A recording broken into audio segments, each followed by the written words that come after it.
Bollywood ನಟ ಸೈಫ್ ಅಲಿ ಖಾನ್ಗೆ ಚಾಕು ಇರಿತ ಆಸ್ಪತ್ರೆಗೆ ದಾಖಲು. ಹೌದು, ಬಾಲಿವುಡ್ ನಟ ಸೈಫ್ ಅಲಿ ಖಾನ್ ಬಾಂದ್ರಾದಲ್ಲಿರುವ ಅವರ ನಿವಾಸಕ್ಕೆ ದರೋಡೆಕೋರನೊಬ್ಬ ನುಗ್ಗಿ ಚಾಕುವಿನಿಂದ ಇರಿದ ಪರಿಣಾಮ ಗಾಯಗೊಂಡಿದ್ದಾರೆ. ಗುರುವಾರ ಬೆಳಗಿನ ಜಾವ 2:30 ಸುಮಾರಿಗೆ ನಟ ತಮ್ಮ ಇತರ ಕುಟುಂಬ ಸದಸ್ಯರೊಂದಿಗೆ ಮನೆಯಲ್ಲಿ ಮಲಗಿದ್ದಾಗ ಈ ಘಟನೆ ಸಂಭವಿಸಿದೆ. ಮನೆಯಲ್ಲಿದ್ದವರು ಎಚ್ಚರಗೊಂಡು ದರೋಡೆಕೋರರನ್ನ ಪತ್ತೆ ಹಚ್ಚಲು ಪ್ರಯತ್ನಿಸುತ್ತಿದ್ದಾರೆ ಎಂದು ಪೊಲೀಸರು ತಿಳಿಸಿದ್ದಾರೆ.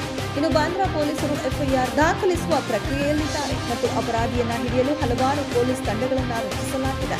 ಹಿರಿಯ ಐಪಿಎಸ್ ಅಧಿಕಾರಿಯೊಬ್ಬರು ಘಟನೆಯನ್ನ ದೃಢಪಡಿಸಿರುವುದು ಮತ್ತು ಸೈಫ್ ಅಲಿ ಖಾನ್ ಅವರನ್ನ ಲೀಲಾವತಿ ಆಸ್ಪತ್ರೆಗೆ ದಾಖಲಿಸಲಾಗಿದೆ. ಅಲ್ಲಿ ಅವರು ಚಿಕಿತ್ಸೆ ಪಡೆಯುತ್ತಿದ್ದಾರೆ ಎಂದು ಹೇಳಿದರು. ದರೋಡೆಕೋರನಿಂದಾಗಿ ಗಲಾಟೆಯಲ್ಲಿ ಅವರಿಗೆ ಇರಿತವಾಗಿದೆಯೇ ಅಥವಾ ಗಾಯಗೊಂಡಿದೆಯೇ ಎಂಬುದು ಇನ್ನೂ ಸ್ಪಷ್ಟವಾಗಿಲ್ಲ. ನಾವು ಈ ವಿಷಯದ ಬಗ್ಗೆ ತನಿಖೆ ನಡೆಸುತ್ತಿದ್ದೇವೆ.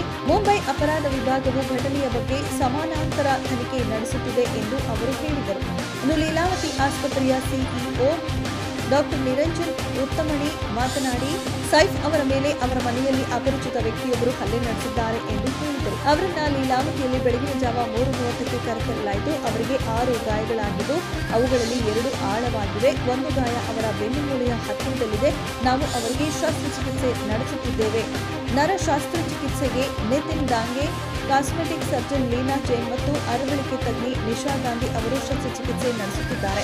ಶಸ್ತ್ರಚಿಕಿತ್ಸೆಯ ನಂತರವೇ ಹಾನಿಯ ಪ್ರಮಾಣವನ್ನು ನಮಗೆ ತಿಳಿಸಲಾಗುವುದು ಎಂದು ಡಾಕ್ಟರ್ ಉತ್ತಮಣಿ ಹೇಳಿದರು.